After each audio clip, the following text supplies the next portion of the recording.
For June the 18th, 2021, we talk about Slipstream, some E3 announcements, and we ask you, which games have you changed your minds about the most? Welcome to Level 375.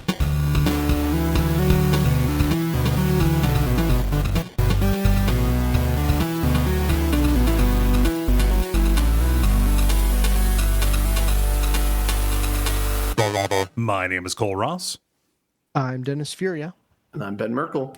And you are listening to The Level. It's a podcast for people who love video games. Rocking it 3 style this week. Welcome back, Dennis. Hey, good to be back. Yeah, I'm panickedly looking at the previous episode to make sure that you were actually gone last week. Sometimes I make up absences. The picture was Knockout City. It's always nice to be welcomed back, though. Oh yeah. No, you were definitely here last week. I don't know what I'm thinking of. That was that was 4 of us. That was Ben. Nicole, I think I was gone for 2 weeks Dennis, before that, so you need to welcome me back for 2 weeks. Talk. Oh, yep. Okay, so there were 4 of us. It wasn't Jala. Yes, I'm thinking of 2 weeks ago. So that's what's happening. I'm just welcoming you back twice because I only welcomed you back once the previous time, which means that the next time Jala's on, I will have to welcome her 2 to 4 times. Oh gosh. But yeah, there goes my conversation starter. Let's break a rule here, and before we get to the news section here, just gonna ask you guys, you guys see anything cool at E3? Something you're excited about? I think I told you yesterday when we were talking, like, I need to look through E3 stories to find something to talk about tomorrow. I didn't do that, so nope. Yeah, and I didn't see anything interesting on Reddit, so I assume that not much has been displayed, but I could be wrong. Yeah, there are a couple of things that look that look neat or interesting or have promise, but I think you're kind of onto something. It's weird. It's weird with it being 100% online. I've made time to watch watch as much of the stuff as I could while I was doing other work, but the recording and playing sometimes you can't. How about you, Dennis? No, I mean, there's still, I think we're halfway through the week, so there's still time to ruin this, but I feel a strange sense of relief that nothing extremely compelling for PS5 that is not going to be on other platforms has come out yet. That is so weird. I can continue to drag my feet on that console. Yeah. Well, you don't have much of a choice, right? They're just not out right now. Right. So no, I'm not having sex because I'm waiting for marriage, Ben. Volcel. So it's that is so weird. Somebody remarked that because they announced that Godfall, the character action game Godfall, was getting a PS4 version, technically the PlayStation 5 after E3 has 1 fewer exclusives than what it began with, which is extremely bizarre. I laughed so hard when I saw that. Yeah. Which on one hand it's a little unfair because Sony didn't technically have a dedicated show, whereas Microsoft did. So the direct comparison is not necessarily apt. Sony did their show a little earlier. But God, Play has no limits, does it? Just a status update. Yeah. They're still going with Play has no limits. Yeah. Sold out. Yeah. So I will say overall with E3, I was lamenting with another friend about just what a dressed up market research event it is. Yeah. Like it's all, hey, this is going to come out in 2 years. Hope you think this is cool. And if not, we'll completely, retrofit it. Mm-hmm. We'll read your theories and change it, maybe. Yeah. Yeah. We're going to put out this compelling trailer and then use all the fan theories to finish the story. Yeah, sometimes it feels that way. It's hard. It's really hard to get excited for stuff in 2022. It kind of, but especially because there's just lots of good stuff that is already out now that I'm still playing. I don't feel necessarily deprived or anything, but it's still fun to to watch it and feel like you're taking part of something and tweet your snarky remarks and whatever. But yeah, there's lots of new content to browse on the internet, which the sites change. There's new stuff on them. So I can feel less bad about constantly visiting them. How about non-E3 stuff? What's going on, Ben? I just got done with a busy week of work, I think yesterday, kind of. So I have a newfound freedom, I guess. I might go for a run after the podcast, that sort of thing. Nice. Yeah. So nothing outside of that. Just feeling nice to be relaxed right now. Yeah. Fingers crossed. I had a very dark thought. I was about to say, go out and get a run while you can when there's no wildfires. That sounds like a joke. I'm actually not. September. Will it be September? I've lost all sense of time. I really hope that doesn't happen as bad this year as it did. Oh yeah, I know. Yeah. I don't know if I mentioned this on air last time or not, but like my exit plan is like go visit my cousin who lives in Denver because you can get cheap plane tickets. But yeah, but that's a very weird. I think I don't know if I mentioned this in this conversation or not, but then that's like a weird way to solve a problem that's very like localized, where it's like, oh, I'm going to hop on a jet that produces a bunch of carbon to fix this problem that's caused by global warming. Yeah. And, you were talking about that when we were playing a game last night. You mentioned that.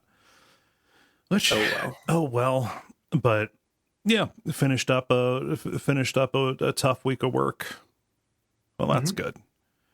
Yeah. How about you, Dennis?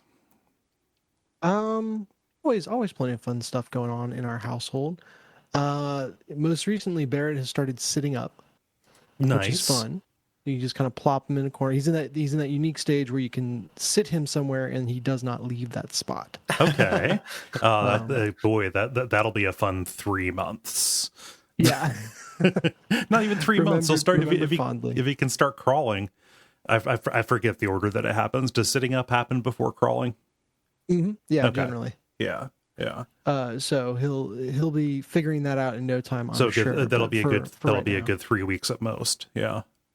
Yeah, he's right at the beginning of it, so it's like I can put you here. I know you won't move, but you might face plant at any second. So and so we're gonna set up this at the ready. We're gonna set up this camera so we can make a meme out of it. Yeah, or just make sure that everything around you is reasonably soft. And he's the third kid. He bounces. We're right. We're over it. Yeah. But yeah, so that's been fun. Nice. How involved do like Luke and Milo get with like, I don't know, like hanging out with them or like, I don't know, dad stuff for lack of a better word? Yeah. they're all about it. I think they're both old enough at this point that they don't really see him as competition. Yeah. Which is great. And so they're all about teaching him. Luke is actually one of the best at getting him to laugh.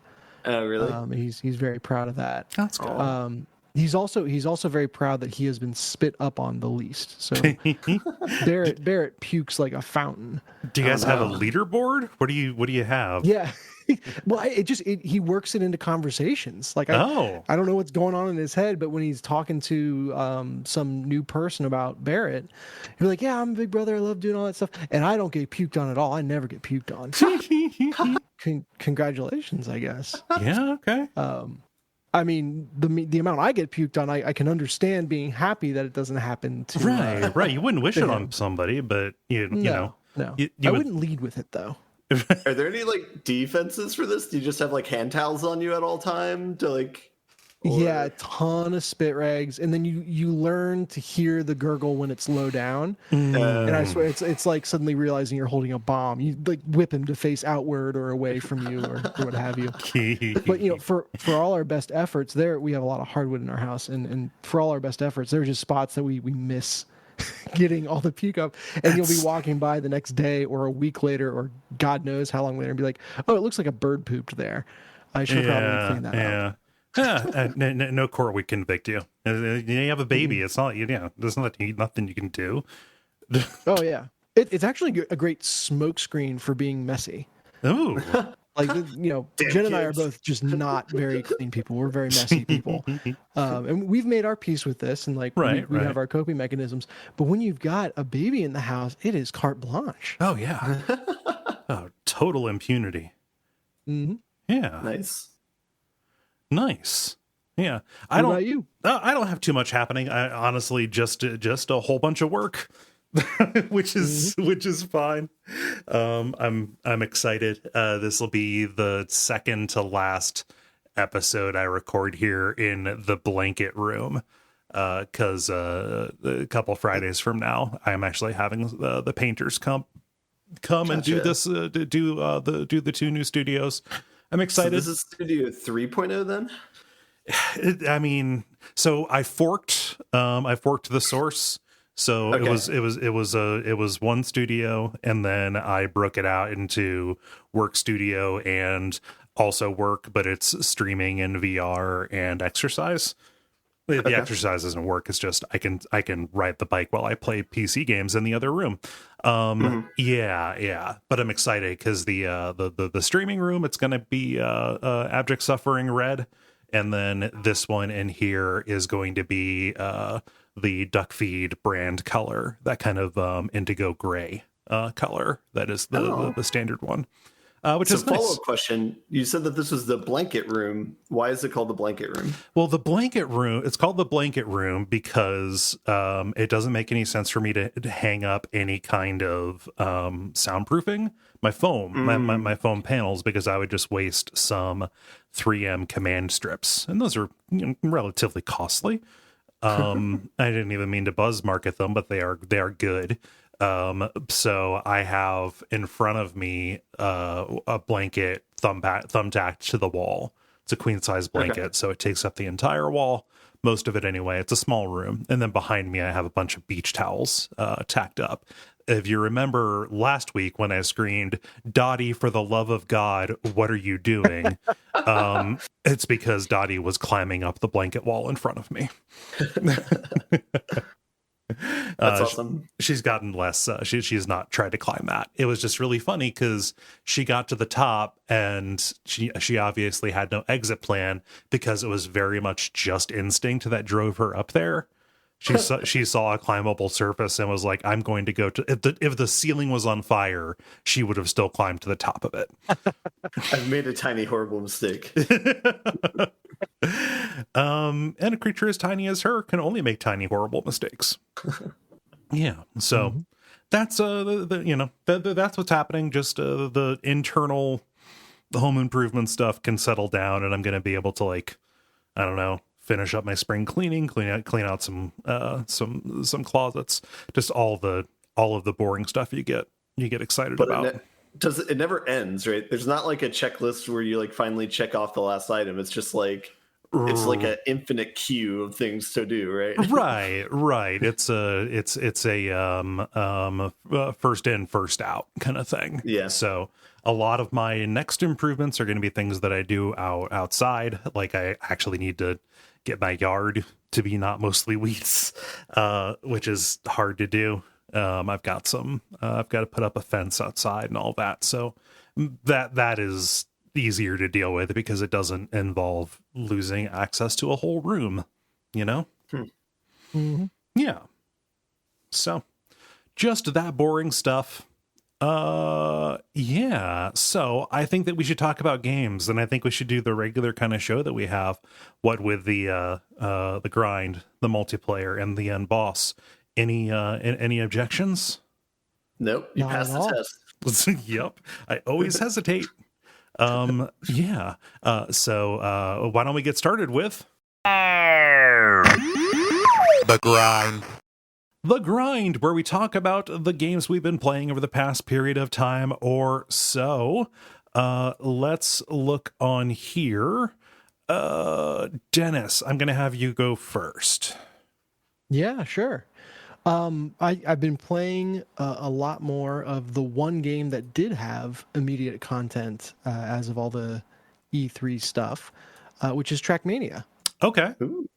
Yeah, so I'm sure there are others that I didn't pay attention to them. So they got a little spot on the pre-show for Ubisoft, which is great because it's kind of the little game that could. And they are doing a bunch of cool stuff. They announced a new mode, so they well, I guess it's not surprising. Like every game on the planet Earth have announced a Royale mode. Okay. That's playable now, and it's interesting because Trackmania, it's very, very time attack focused. Even when you're racing multiplayer, there's no collision between the cars. It's purely who can go the fastest. And so translating that to a fun kind of lighter Royale experience was interesting. Basically every map that you play, you're all in teams of 3, and there's 60 people total. And then there's like 5 different versions of the map. There's like a really easy version, and then each iteration gets more and more difficult up till the 5th and hardest, which is like virtually impossible. Like you have to be perfect to get it right.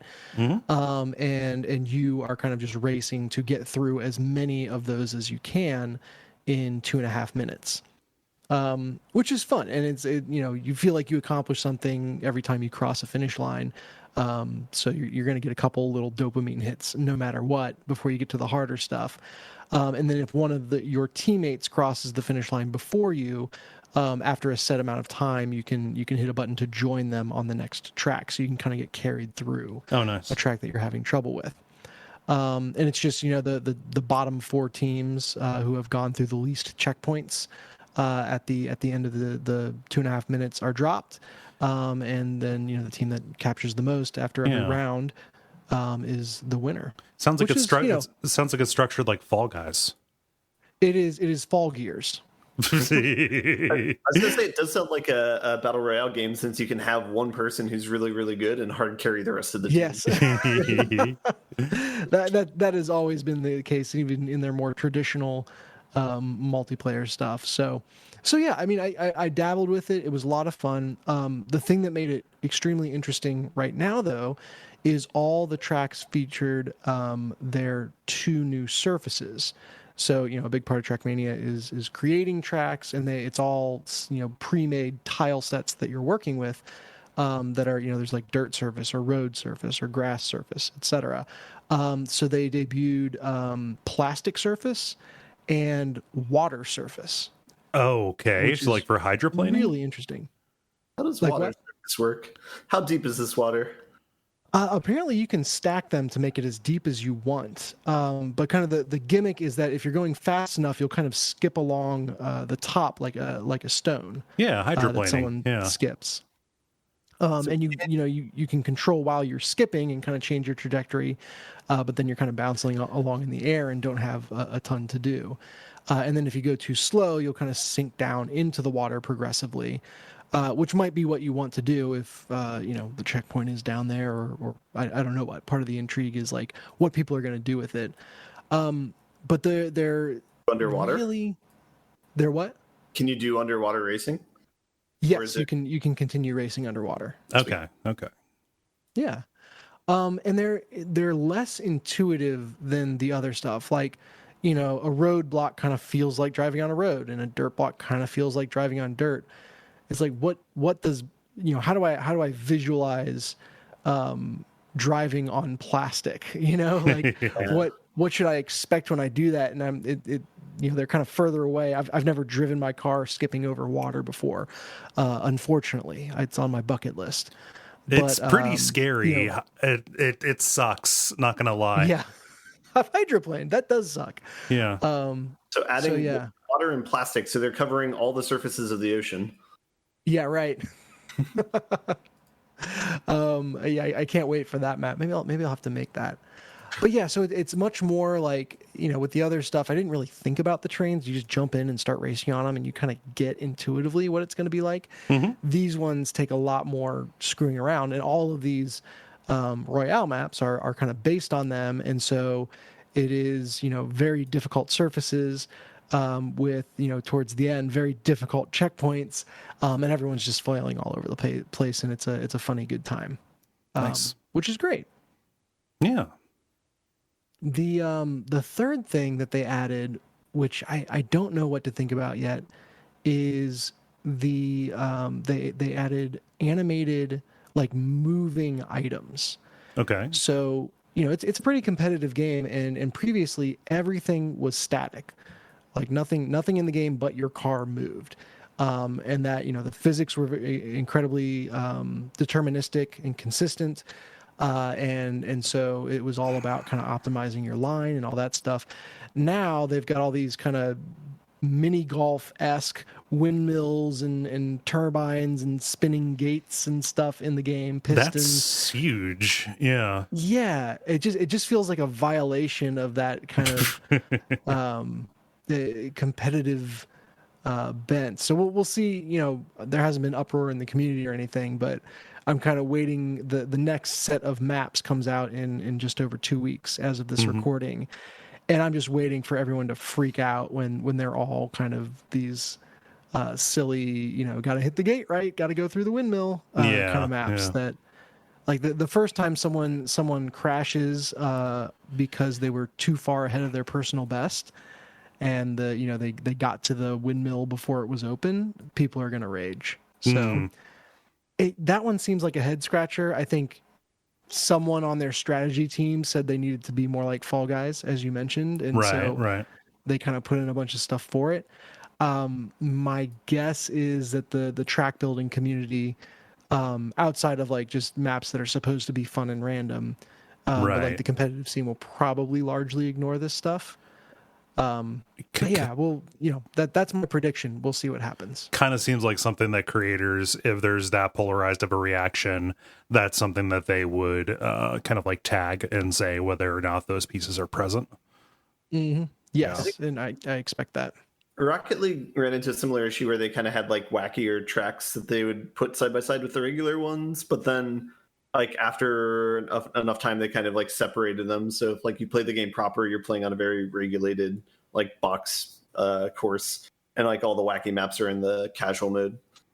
Yeah, and I don't begrudge them any of that. Like I think the kind of having a more fun and wacky mode and having more fun and wacky surfaces and items, like that will draw people in. And I think the player base has tripled since I started playing. If you look at the number of people in the daily tournament, at least.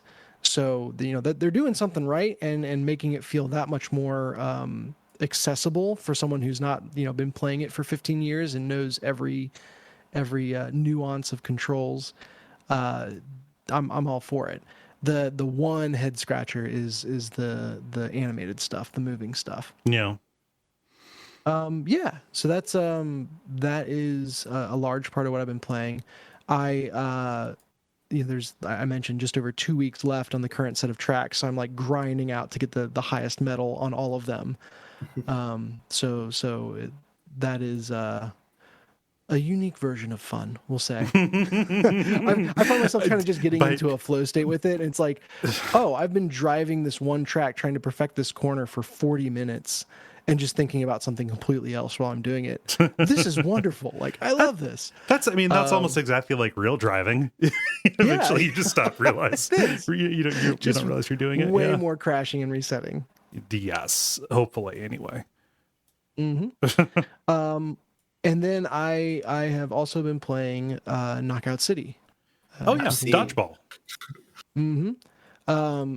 Y'all got to join me there. It is a blast. And I think I hit level 100 earlier this week, which it's all dumb battle pass stuff. So that number doesn't mean anything except I've played a lot. But I've been doing more ranked mode stuff, which is like it feels like people are starting to understand the game better. And when you jump into a game with random people, you can kind of count on them to play at least with certain basic strategies, so to be passing or trying to flank and stuff like that. So my other point of reference in hyper competitive games is like a League of Legends and stuff like that, where people expect you to know your role and play your role, and this isn't anywhere near as codified as that.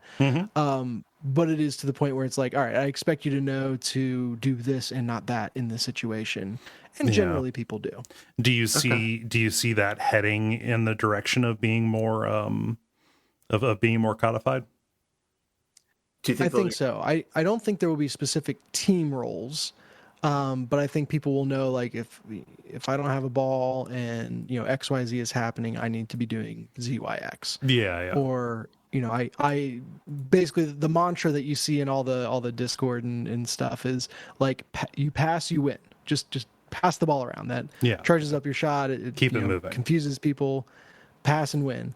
And people will post like their either a high score for passing, like, look at this stat, I passed 173 times in this game, or they'll post stats of like, look, my teammates collectively passed 3 times over the course of this game.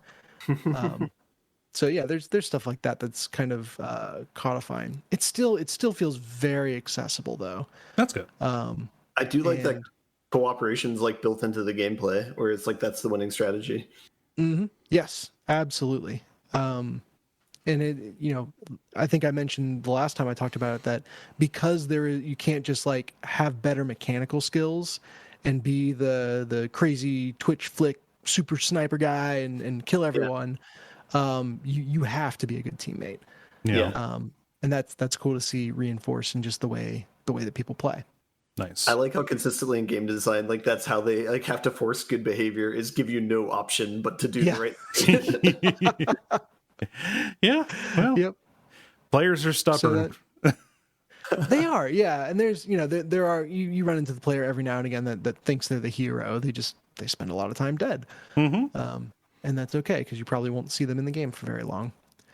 The interesting thing is they're switching out some of the core modes. So since the game launched, it's been 3v3 team matches is kind of the standard. And I think in a couple days here they're going to switch over to 4v4. So same maps, just more people on them and a higher score cap per round. And that'll be really interesting because things already feel fast-paced and hectic with 3 people on the map. Mm-hmm. Or I guess 6 people total on the map. Adding 2 more is going to be ridiculous for a while. So a high chaos week headed our way when that rolls out. Nice. Yeah.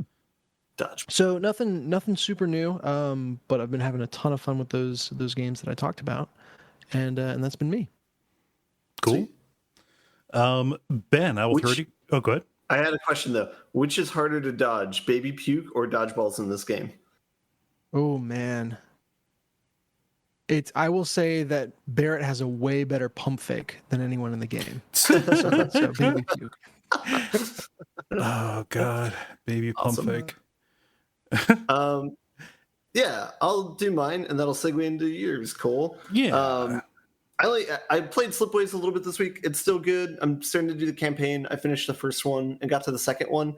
It's not bad, but it's kind of meh. It's just like an added difficulty on top of the regular game. Right. So what I've noticed is like the strategy is you just burn happiness and you don't give a shit about your score. It's like, I just got to complete this objective. So that is so bleak. You just burn happiness. Yeah. It's like, I don't care if this planet wants people, it's going to produce crop no matter what. Technically, happiness is a renewable resource, right? That's a question for the philosophers. We'll have to start a philosophy podcast to talk about that, I guess. Is there a finite amount? I had a friend, this is a tangent. I had a friend who firmly believed that there's a finite amount of happiness in the world. And so that if you became more happy, the only way that you could do this is like take happiness away from other people. That gets down. I don't know if this is an actual sect that I read about or if it's something from a fantasy book, but like that idea taken to its logical extension leads to it being the only logical thing to do would be to maximize your suffering, or the only ethical thing to do would be to maximize your suffering so that it could go to other people, right? So that's how you get like flagellants and stuff. Huh. So Buddhism in a nutshell, then? Not necessarily. I don't think. I think that is more that is more about self-perfection than about any idea of a conservation of, let's say, utility, joy, any of that. Mm-hmm. Yeah, I don't know. I could be speaking out of my ass about this. That is a familiar idea. Also, I don't agree with it. I think it is wrong. yes. Yes. Anyway, I forget what we were talking about initially, but the game that I played this week. Oh yeah, I'm not going to talk about Slipstream somewhere. The game that I played this week was It Takes Two. Me and Kole finished it. We did. We ended it. Mm-hmm. I wish we got a divorce. They did not. Oh no! They did not allow that option. But, No. I mean, this is just a continuation from like what we've said for the past few weeks, where it's like the entire subtext of the game is like, yeah, you can force happiness if you just stay together. Yeah. Just do it. Just do it. It's a really juvenile idea, concept about divorce. And just the kind of the understanding is no relationship should end for any reason ever. And if there's something wrong, it's because you're not trying hard enough. Yep. So with the whole kind of thing in perspective, is it kind of written from the idea like this is a universe where divorce doesn't exist? Or it is like, yeah, totally, we acknowledge this would be an option for them, and we're saying it's always bad. I think. Oh, good. I was gonna say they begin by wanting a divorce and like telling their kid like almost by accident that they're gonna get split up. Like that's the inciting event. So divorce definitely exists here. I just think that I think that it just takes a, like, I'll repeat myself, a very juvenile view. So what I'm guessing here is that they just like didn't focus on the story at all, because like the game is good, the gameplay is really good, and like the art in the game is great, the mechanics are great, like all that is like pretty tip top. It's just that, and think about like the cutscenes in the game are like bookend the game. There's like a cutscene at the beginning to introduce characters. There's a cutscene at the end to wrap it up, but there's like not much in between. Yeah. So I think they probably planned it from like the stages like outward, and then at the end of it they were like, I guess we gotta like make this story kind of work and slap on these beats. But but it seems like such a surprise from A Way Out, where that was like so story driven and and the thing I was telling you about yesterday when we finished the game is like, the end of that game is so impactful, and like you care about the characters, like whoever you played as, and you have such an attachment, where it's like here, it's like, you're like, this is, I mean, I guess you're rooting for them to not get, I guess you're rooting for them to not stay together. And so in that sense, maybe you care about their well-being, but it's like anti what the game is saying. So it's very weird. The thing I was rooting for was for them not to die still as toys, so that their kid wouldn't need to deal with that. Like, being a child of divorce is preferable to being an orphan, one feels. Would be a conclusion that I would draw. No, I was rooting for them to stay alive. The other thing that was a weird development with this, like the last chapter, is like the settings. Like up until this point, the settings have been kind of, you kind of start outside and far away from the house where the dolls are, and you're kind of like working your way back to the house. And they do a good job with the first few settings when you get back into the house, where there are things that are trying to reflect on like the relationship, and for example, there's one setting where it's like a snow setting where you're like trying to warm things up, and that's supposed to like reflect like having a cold relationship and trying to make that better. And it's like inside of a setting, like the setting is inside of a snow globe. Obviously magically expanded, etc., and made into like a place for them to like run around in. But like that is where it is, like logically inside the diorama that's inside the snow globe. Continue, bud. Yeah, but the setting choices that they had for like the last quarter of the game felt really weird, like not meaningful at all, kind of random. And I was trying to think about this, like literally the last mini game you play before the end of the game is like manning a DJ booth to get glow sticks to dance. I think that's the last, like, outside of walking, that's the last like gameplay. It feels anticlimactic. Yeah, and it's like completely independent of like what's been going on in the rest of the game, and completely independent of like what's going on narratively with like any like sort of the relationship stuff or family dynamics. So the gameplay was good. Don't get me wrong. Like that part was cool, and like it's very creative, and all that part was good. It just didn't really work narratively. By the end, I could feel them having run out of ideas. Is a little bit of the thing that like the gimmicks in the last two sections that we did like last night, they were not as good or as kind of like well thought out, I felt like, as the earlier ones. Me, I enjoyed so this is just like full spoilers, so sorry if you're gonna play the game, maybe skip ahead, okay, so one of the maps that we played was like a dad rock themed like 80s band like roadie type thing, where you find out one of the characters was in a band like earlier in their life and they were a singer, and so it was this really weird, bizarre setting where you're going on all these instruments that are really well done. It's like like a drum set or a guitar or piano and stuff like that. And like they're interactable and they're using the mechanics that you've done in the game. So I thought all that part was like well integrated. But again, it just like clangs so hard, like narratively, where it's like, why am I in this like 80s dad rock band setting now? I mean, like even more basic than that, like the stuff that it gave us to the stuff that it gave us to do, like the unique little gameplay gimmicks for that. My character could sing, and so I could do like a little blast to like activate something, and I could, if I held the button, it would do like a little sing that like made things nearby rise or whatever. Like it was very like it was not as like logical as some of the stuff that it should have previously. And you had like a symbol on your back, like a drum symbol that you could use as a shield or like throw. And Captain America style. Yeah, and like the puzzles and the combat weren't really that integrated and stuff. As they had done before. Put it that way, like comparing that to the space section or like the tool section, the very first section, like those are kind of heads and shoulders above that in terms of like having interesting game mechanics and having really good puzzles to play against that. But the art style was still good. It's just weird.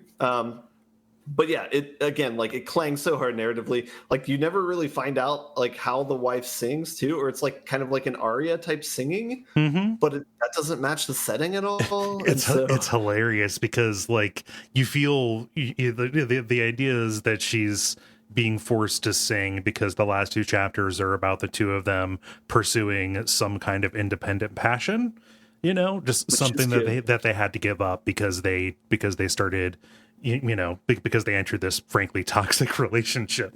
And for the husband, it's gardening, and for her, it's singing. And, it's actually done really well where, she's really dreading singing in front of an audience again, because there's all kinds of shame associated with it, that it was let go for so long, and she just doesn't know if she still has it in her, etc. in her. And then you put together all the stuff for the show, and she gets up there, and it's hilarious because they don't want to pick a genre for her to like, for the band for her to have been in. So it's just a bunch of I'm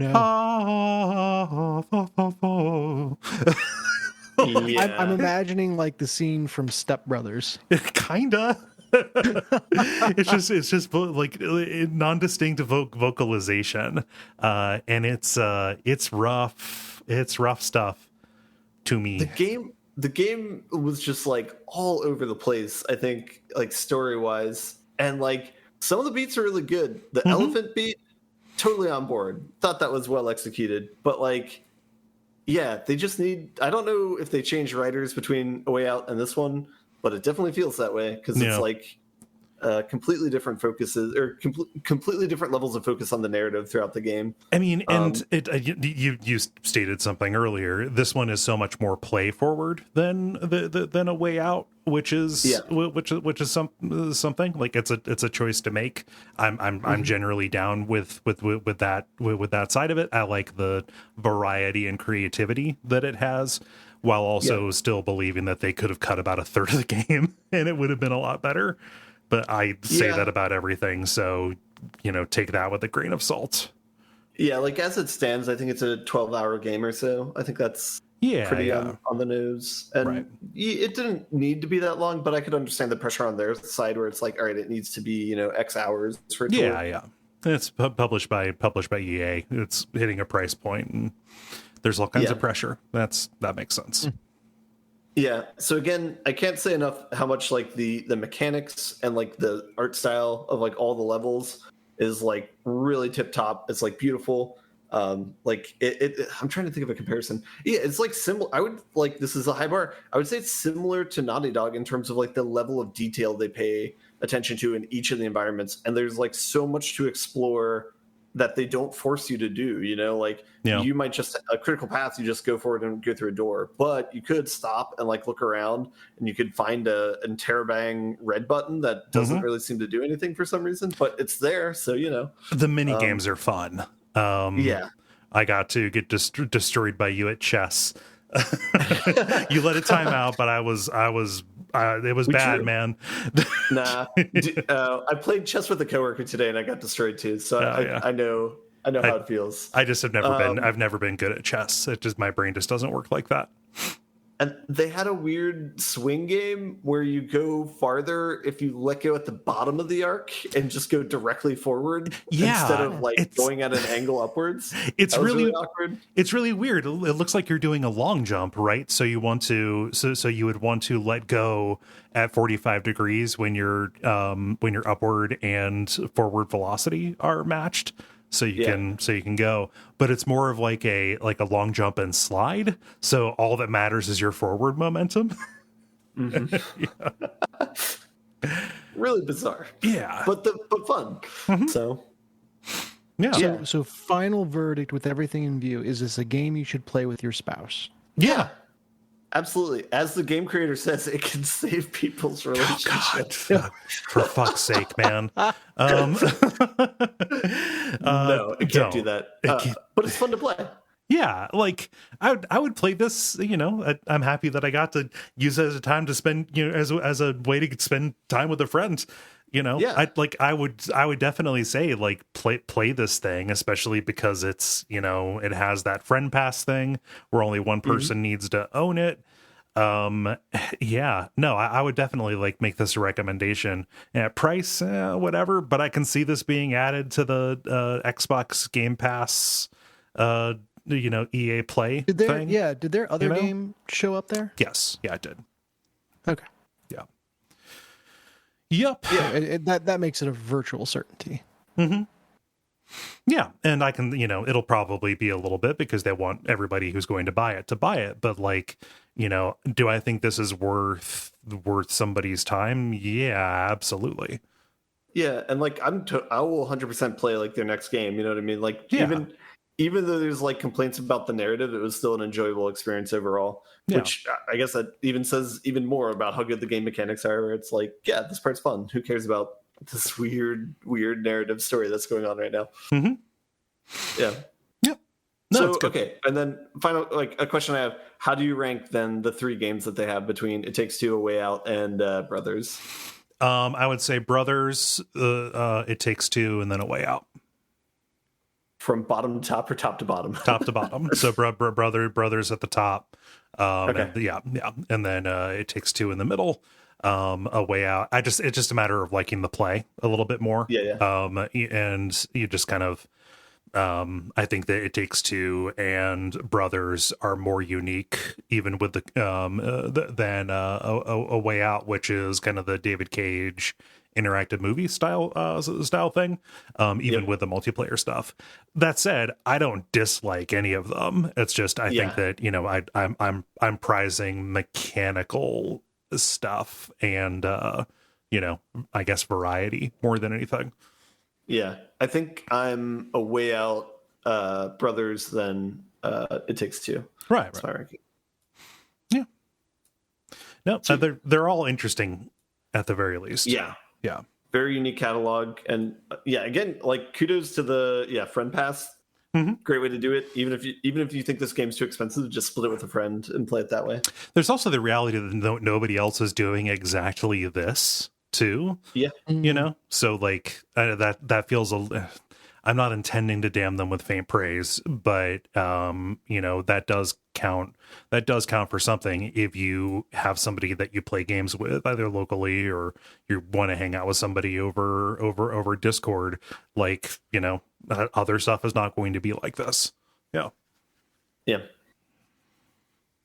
So, I feel like I got my thoughts out there. Did you have anything else you wanted to say about It Takes Two? About Set I think Away we Out? covered it. Where'd you come down on the book? I think I'm pro book by the end of the game. No, fuck him. Still anti-book? Yeah. The fact that they didn't burn that book. As soon as you see him as an agent of chaos, you can kind of enjoy him a little bit more. No. Chaos is bad. At the end, they gift it to a couple they're friends with. They feel like they use some self-improvement. Oh, God. God, that triggers me again. I'm going to spoil some more. It's like there's like a line of it where they're like, "Where did you get this book?" Because the daughter had it. She's like, "Oh, like someone threw it in the garbage at school, so I got it out." And they're like, "Even trash can be good sometimes." It's like, stop. Why are you going to bat for trash? What are you saying? Like, I understand that the husband and wife are trash. They're not good people. Oh my goodness. All right, that's all I got though. Have you played anything else this week, Cole? Yeah, so it's been co-op time for me because I did that with you, and I've been for the past couple weeks on stream for Hexcrank. I've been playing Resident Evil 5 with Jala. I'll wait until we're on together to talk about it more. And I very recently talked about Resident Evil 5 on WoF. We covered that on WoF this past October. But it's the first time that I've played it co-op, and I have to say, yes, it is it's a matter of it's axiomatic, right? Stuff is always going to be better co-op generally. That has been the case. I was already,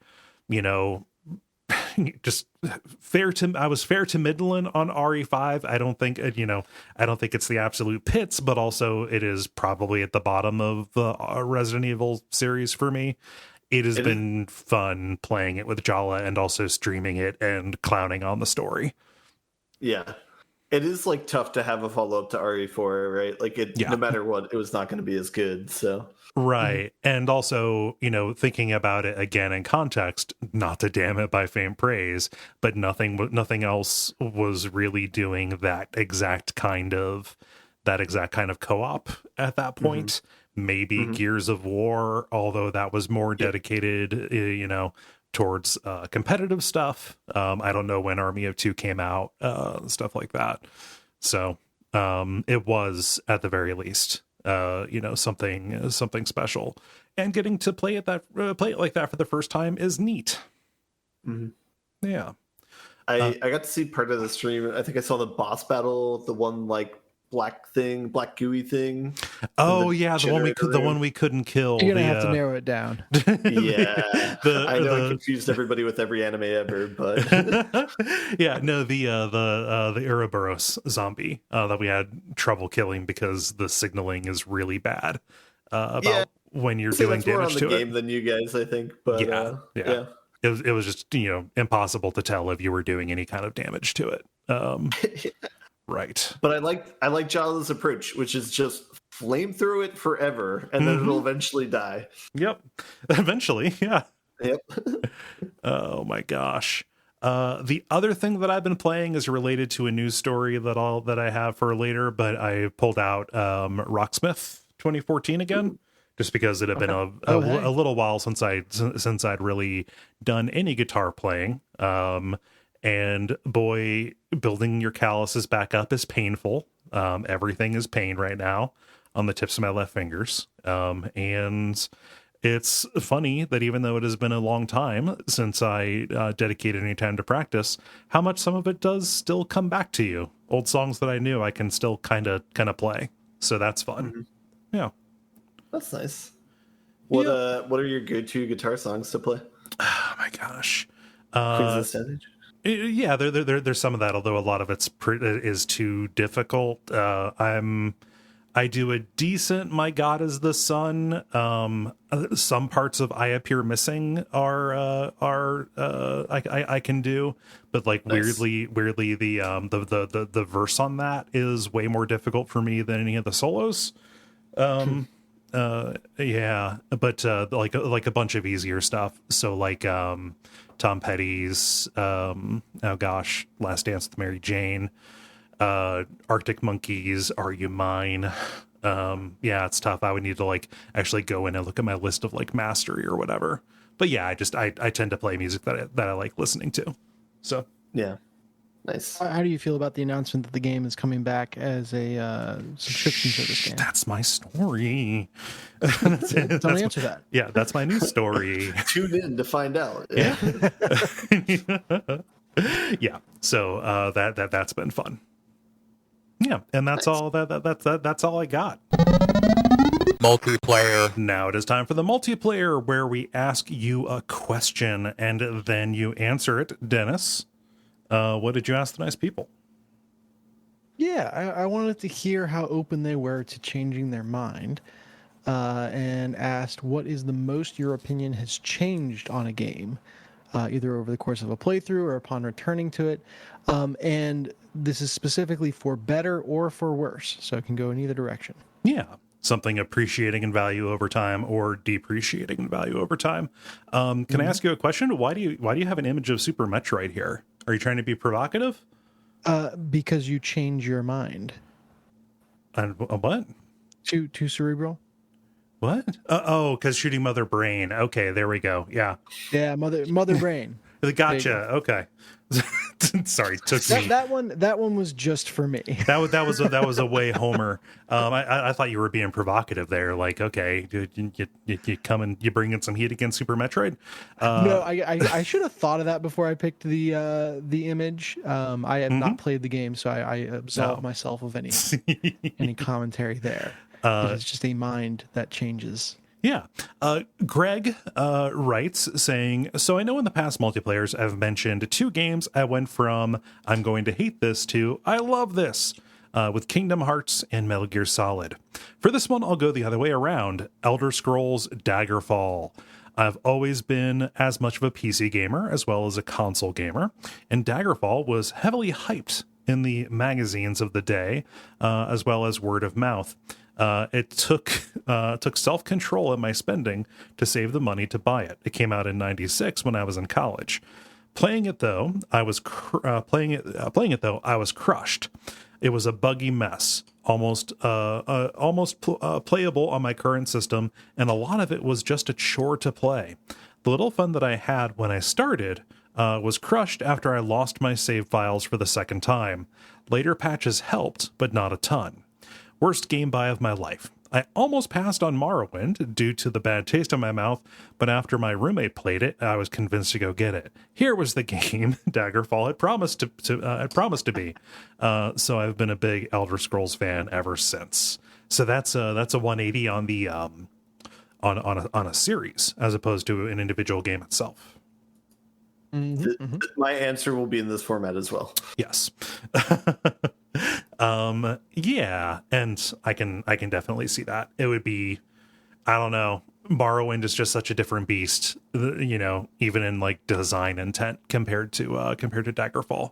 I can see that being that difference being enough to make or break it for you. Let's see. Ben, what does Ollie say? Ollie says, Resident Evil 7, I saw it in previews and thought it looked terrible. Got it as a gift. I was not going to buy it because it turned me off so much. When I started, I got about 2 minutes into the first gameplay bit and hated it. This isn't Resident, was my first thought. After an hour or so, I was in love. It is a perfect continuation of survival horror. Agreed. Nice. High five. Yeah. RE7 is just so different.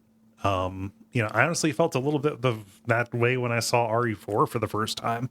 I was like, this is not what I love. I'm like, oh, this is a different thing, but it's also, it's different, but I still like it. It's still good. Yeah. Let's see. Dennis, what does Rookie say? Rookie says, I went into Sekiro with nothing but goodwill for the game. I love the OG Soulsborne games. I had really fond memories of playing the various Tecno games over the years. I even pre-ordered it because how could this game possibly go wrong?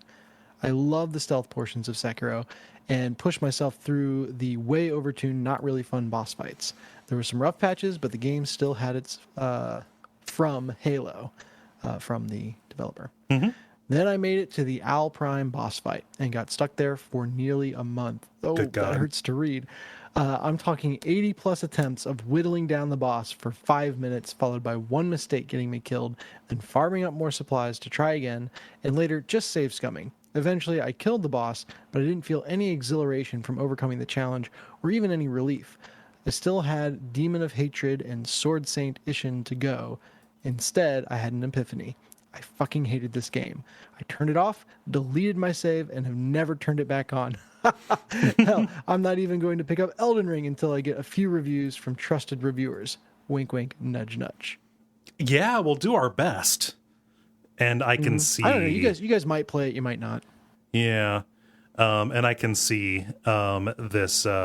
we may or may not play it. Yeah, I understand that reaction to Sekiro. Yeah. Also, I'm going to do some real life modding. Nobody post get good on any of our channels. There's somebody who responded to that with get good and then said yeah, and then said, oh, they also noped out of it. But I don't like I don't like that meme. It is gatekeepery. So, yeah. Also, no hard feelings. You had no way of knowing that. It wasn't a posted rule or anything. I have watched or engaged with Sekiro a criminally small amount for being kind of the next step for someone who likes the series.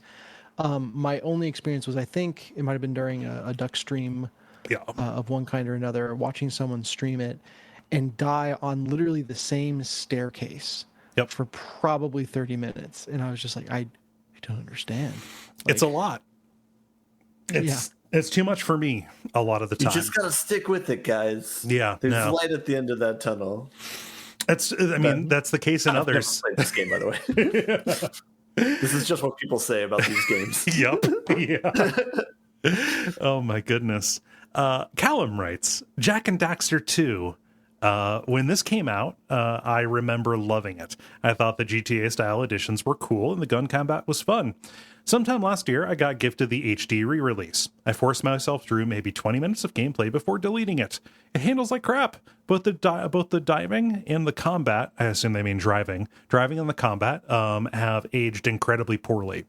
For all the praise Naughty Dog gets at release, I have generally found Insomniac's games have aged better, especially for the PS1 and PS2 era. Yeah, I recently replayed this one as well. And I managed to finish it just out of fondness for the series. But I distinctly remember thinking, like, man, this is from an era where the games were kind of balanced to have you die multiple times on every single area, and beating it was kind of an act of rote memorization rather than actually kind of feeling good about the way you're playing the game. So I can see that.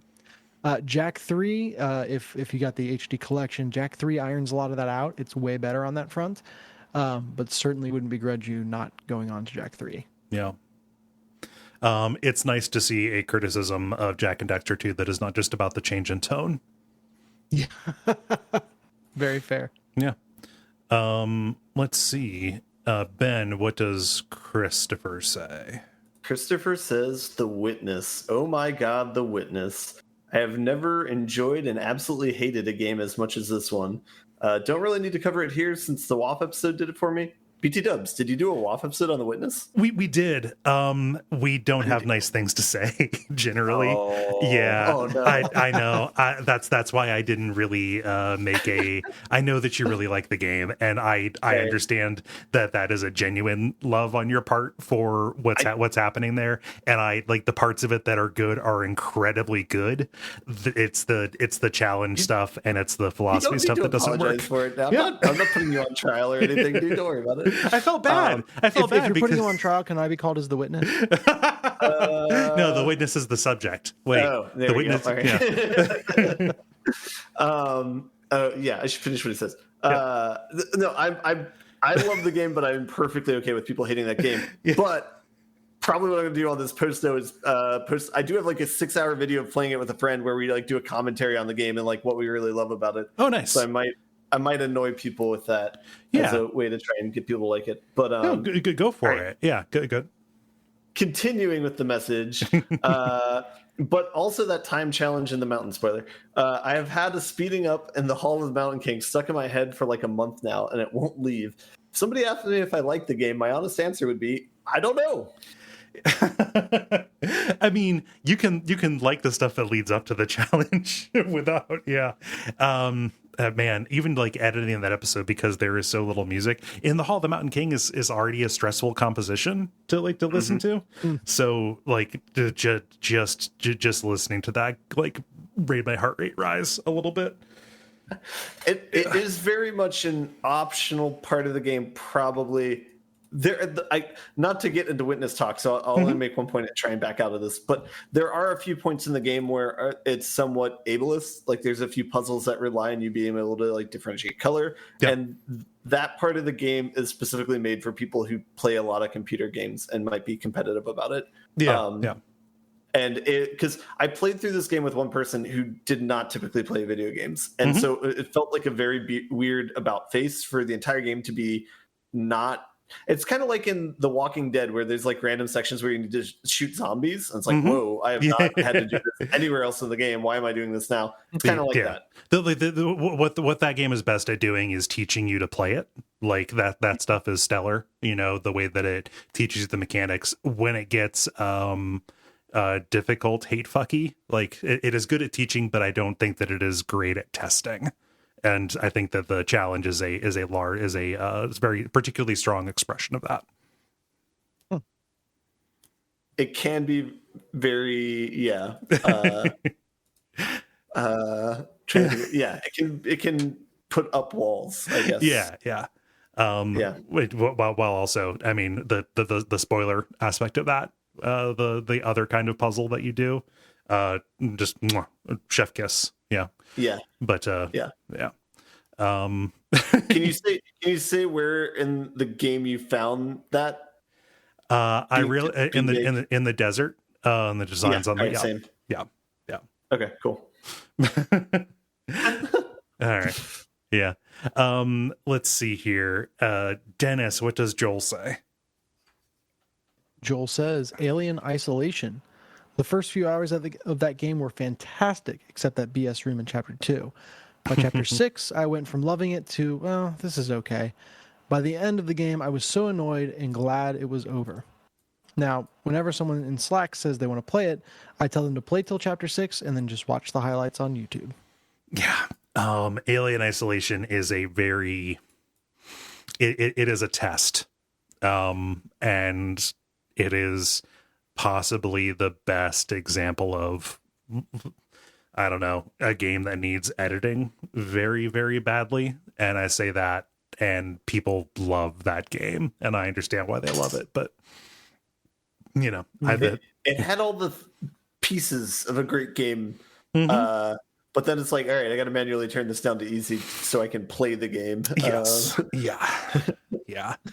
But everything's great. Like, even it's the best, like, terrible experience that you've ever had. I mean, especially if you have any affection for Alien and its aesthetic. Yeah. Let's see here. And then Gwen says, I S-rank love the demo for Brutal Legend. The soundtrack, the tone, the character designs, heart eyes. They put a heart eyes emoji there. And that game is a solid D- by the time you finish it. On a revisit, my favorite game when I was a preteen was FF7. Life-changing in a lot of ways, openly defied what I thought games can or should be. 20 years on, wow, I hate literally every mechanical system it offers. Yeah. I definitely understand Brutal Legend. That demo definitely catfished me. Where it starts off as a fun character action beat 'em up and then turns into that weird Pikmin strategy game. You played that, didn't you, Dennis? Yeah, I played it all the way through. It is two different games where like the pitch, it's almost like they didn't know where to take it from. Yeah. And they were so enamored with the concept of the direction they were taking it that they didn't realize the actual what they were doing wasn't much fun. Mm-hmm. Yeah, and I'll piggyback on Gwen's, not FF7, but let's say Final Fantasy 4 and 6. Basically, both of those are games that are incredibly important to me, and I still think there are aspects of them that hold up, and, they are, capital I, important games. Looking back, especially after having seen how far not just JRPGs have come, but even at the time, like what other RPGs were doing, the mechanics feel just very simplistic to me. There's little choice for character customization or expression, things of that nature. So that is, partly, basically what I'm saying is, over time, my appreciation has gotten a little bit tarnished just because of, I think, getting a little bit more of a taste for even stuff that's like slightly more complex mechanically, like a something breakable like Final Fantasy VIII, or just games that have come out in the march of time that have riffed on the foundation that those have laid down. But like a foundation is still just a foundation, right? And it's hard to go back to it. Yeah. Ben, how about you? So I think my answer is like the Assassin's Creed franchise as a whole, and it's not even like it's like each individual game. I've just had whiplash with loving parts of it and then absolutely hating it by the end of playing it, and like just wanting to be like, I'm never going to play a game again, and then playing another one. Like Black Flag, absolutely loving that, like pretty much all the way through, and being like, oh, this is a great series. I'm back. And then like playing like Odyssey and being like, parts of this are great, but now they're doing this. This is terrible. Yeah. So you're that is a series that just runs hot or just runs cold for you. Yeah, it's all over the place.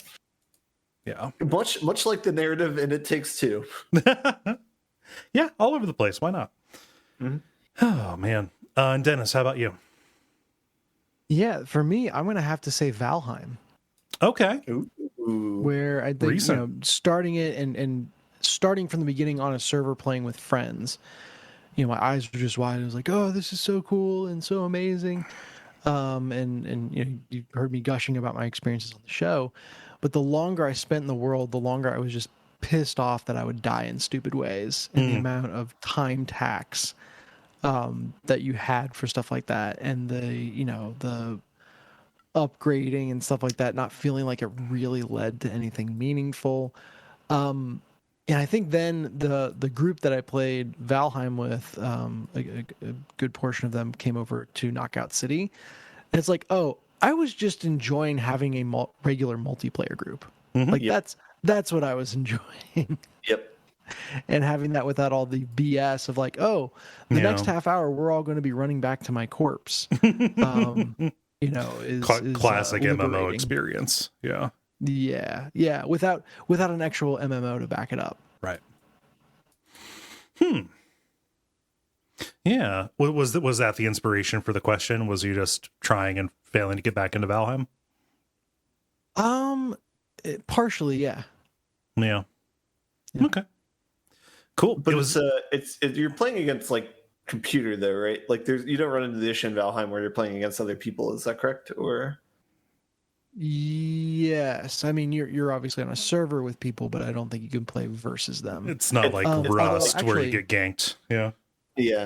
They I mean they have kind of found a weird backwards way to make it PvP. I remember seeing that there was actually like a tournament on Twitch that they put together, but it was janky AF. Yeah, gotcha. Okay. Yeah. All right. Cool. Yeah. Well, thank you, everybody. Thank you, Dennis, for putting that up, and thank you, folks, for answering it. If you would like to participate in these in the future, go to facebook.com/thelevelpodcast to watch for the prompts to go up on Monday afternoons. The end, boss. Now it is time for the end boss, where we talk about the things that are happening in the world of video games that are exciting to us and that are not the reveal of more details about Elden Ring. We already did a reaction episode on Bonfireside Chat. We put that up there for everybody. It's actually available publicly if you want to go listen to it on the Patreon there. No, I've got something else that I'm excited about here, and it's related to what I mentioned before. Possibly the thing that I'm most outwardly excited about because it's an extension of something that I know. Ubisoft at their event, they revealed that Rocksmith is coming back. There had been 2 games in the Rocksmith series that came out in 2010 and 2013 respectively, and they had a trickle of DLC going regularly until last year, when it just kind of stopped, and when clearly they were working on they began developing this. They're bringing it back as Rocksmith Plus. For people who don't know, Rocksmith is the music game that you play with an actual guitar. So in the old version, you could play it with a special cable that goes from 1/4 inch to USB. In the new one, there's going to be an app that you can use to put next to your acoustic guitar or next to an amp, and it'll analyze the tone there somehow. Ooh, I don't trust that to work well. I don't trust it either, but they seem to think it'll work, so maybe. Yeah. But I mean, I've got 2 of the cables, so I'm good. I'm sitting on a wealth of True Tone cables here. This one's coming to PC first, and then PlayStation 4, 5, Xbox One, Xbox Series, then also later on Android and iOS. We don't know what songs are going to be available, or even we don't even know if it's a game that you're going to buy, because this has been announced as a subscription service.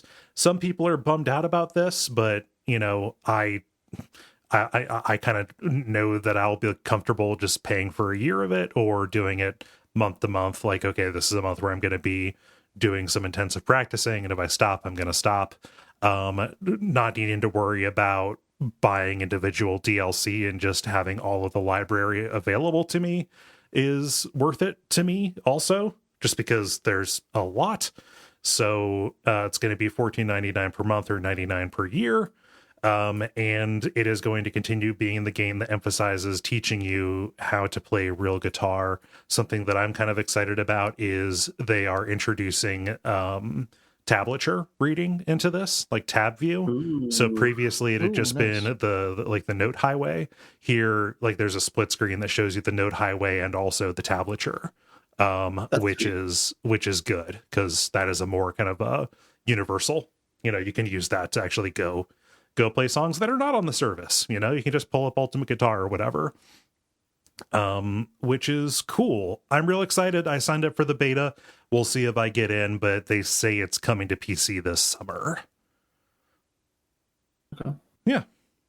I know this isn't going to happen, but just the idea that they would disable the existing library and sell it back to you as a streaming service is making me angry by proxy. No, I don't think they would do that. I think that that would suck. No, I don't think they would either, but if they did.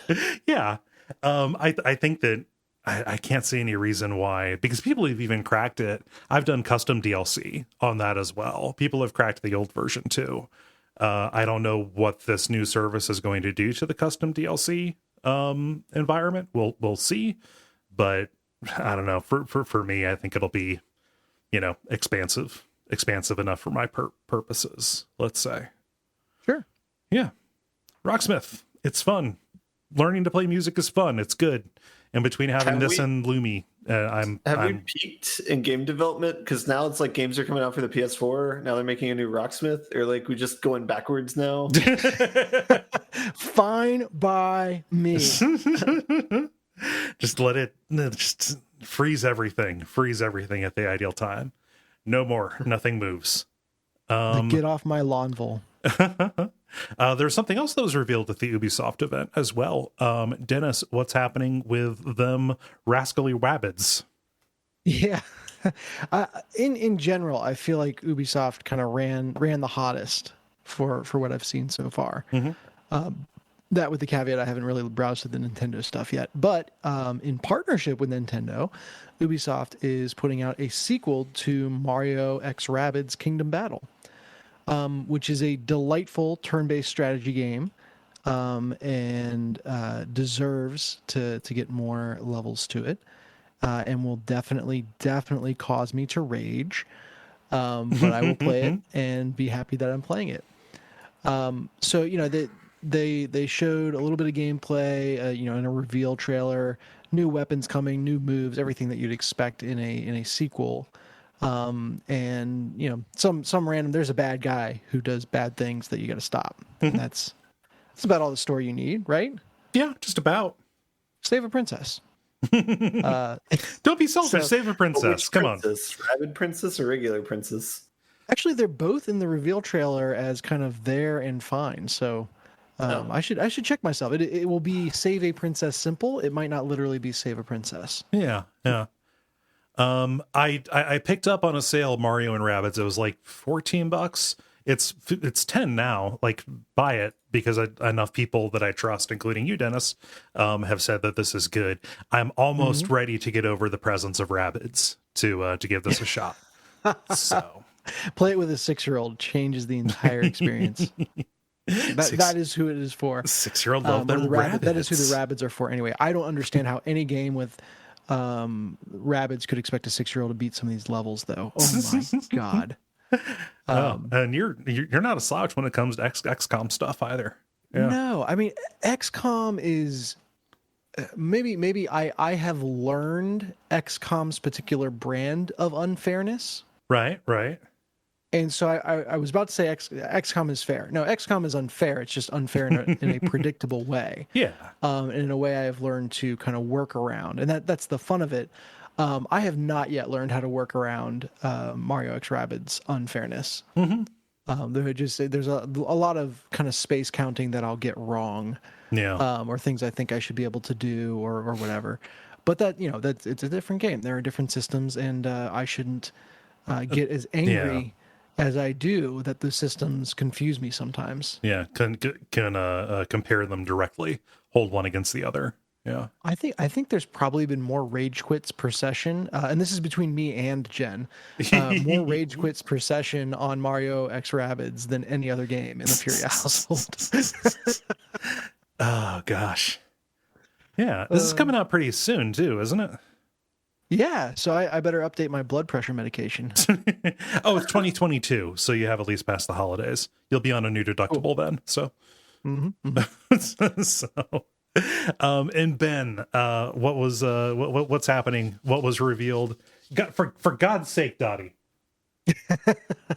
for fucking real, Dottie, stop. You for real? Are you for real? Hey, okay. I had to bang a Trying screwdriver to against what the she table. did that was more surprising than what she did last time. I mean, it's not more surprising than what she did last time. She started like scratching around the power outlet really loudly. Like, Dottie. Oh, geez. No. Just start licking it next time. You've never shown any interest in that before, honey. I'm sorry. Ben, what was revealed very tongue-in-cheekily at the Microsoft Bethesda demonstration expo thing? They will release The Outer Worlds 2, but not anytime soon. The trailer said that basically the game design's not even done for it. So, but even more surprising than that is what they announced is that they said it was going to be a new solar system, a new crew, and then same Outer Worlds, whatever. The thing I was surprised with that is like the OG game seems like it left off like halfway done. So I guess the DLC was what was patching that off, I guess. Oh, supposed to finish it up. Yeah. So that's kind of weird, I guess. I just expected the sequel to cover the same characters and go more into that. But at this point in time, I forget half the characters anyway, so I'm fine with it being a new story. But yeah. My previous gripe, we're doing the Outer Worlds 2. What do you think it should look like? I like the trailer was cute. the trailer that comments on trailers, it's fine, just funny enough. The funniest thing about it was possibly the most expensive way to say this game is coming, but we don't have anything to show. Like, other people, like other teams, they kind of put up and said, like, just like a text card that says, we're hard at work at the DLC for Resident Evil Village and we'll have more to show soon. And they had like a little After Effects, effect on the text there. No, they probably spent tens of thousands of dollars animating this thing to basically say the exact same thing. There was significant crunch that went into getting this trailer ready. Yeah. A couple of marriages ended. Oh my gosh. Bad laughing at the probable truth of that. I mean, marriages end every day. It's fine. Just have them play It Takes Two. Yep. I was trying to get back around to it. Thank you for the alley-oop. Yeah, that's this will be neat. I have yet to play the original one, but I thought the trailer was cute. It's an Obsidian game, but it's not. It felt like an unfinished game. We don't need to gripe about games that are 2 years old, I guess. But it felt like a good start. It's like, oh, this is a sweet tech demo that's like 30 hours long. Yeah. If the last one was unfinished and people loved it, they figure this one, the trailer actually is the game. It'll be so unfinished that there's nothing there. I think what I'm actually feeling is just gratitude that Obsidian still is getting work. That them getting bought by Microsoft just kind of means that they can continue doing that stuff. That's a studio I have affection for, and I like that they get to do stuff. Mm-hmm. Yeah. Cool. Well, it's been a shorter episode, but I'm looking forward to going to bed. How do you all feel about buttoning it up? Let's stay on for like another hour and a half, maybe. Dennis already said buttons. See what we can salvage out of this. Dennis already said buttons. So we're past the button line. Shit. Thank you, everybody, for listening to this level number 375. We appreciate you taking the time. Wish I had any kind of like admin stuff or whatever, but we're just staying the course. Things are going good over here at Duckfeed's side. Yeah. We hope that things are going well for you. You know the things that you can do to support us. Like us on Facebook to participate in the multiplayer. That's facebook.com/the level podcast. You can back us on Patreon. You can watch the streams that happen on the weekends. Twitch.tv/Duckfeed.tv. It's all good stuff. Dennis, what's going on with Deck of Wonders? Oh man, lots of behind the scenes stuff. I'm getting a ton of art in, and we're pushing to hopefully have that all locked to start getting production going at the end of this month. Oh wow! So it is coming soon. Nice. But yeah, still can pre-order up on GameFound and find us there. And I would love to have people in on it, and follow the Kickstarter. If you want to see the updates with new art. We do every $1,000 in post-campaign pledges that we get, we reveal a new piece of concept art, and I have been gobsmacked at how quickly we've been chewing through that. So nice. Thank you to everyone who has jumped on, and check out more of Lauren Brown's incredible work. Nice. There and elsewhere. And yeah, that's what's going on. Awesome. Cool. Well, I've been Cole Ross. You can follow me on Twitter at Cole Ross. I've been Dennis Furia, and you can find all of that art I was talking about on Instagram at Deck of Wonders. And I've been Ben Merkel. Yeah, and stick around for some titles.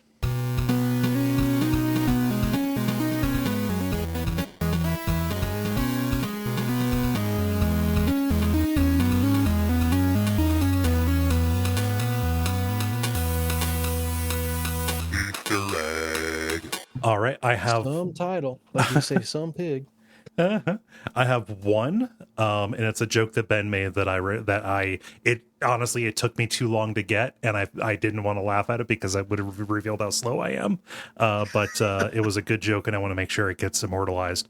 All the surfaces of the ocean. Oh, yeah. that was funny when you said when he was like, oh, plastic and water, all the surfaces of the ocean. That was good, dark but good. All right. Dennis, what you got? I have two. So one is Fall Gears. Okay. But that is self-congratulating. I've had that in my head since I played the Royale mode. And then the other one is also from Ben. So Ben's hot this week. The best terrible experience you've ever had. Could also be shortened to the best terrible experience. I'm going to do it just as the best terrible experience. Okay. Ben? Well, I invested all my time in making titles and not recording titles, so here we are. Okay. My vote is for All the Surfaces of the Ocean. Ben, which I like that. Okay. Ben, do you have a disagreement on that? I have no opinions. Okay. I don't get a vote since I didn't contribute anything. No, that's never how it's worked in the past. Oh, cool. All right. Well, take care. Yeah, have a good early night, folks. Yeah. Yeah. Enjoy yourselves.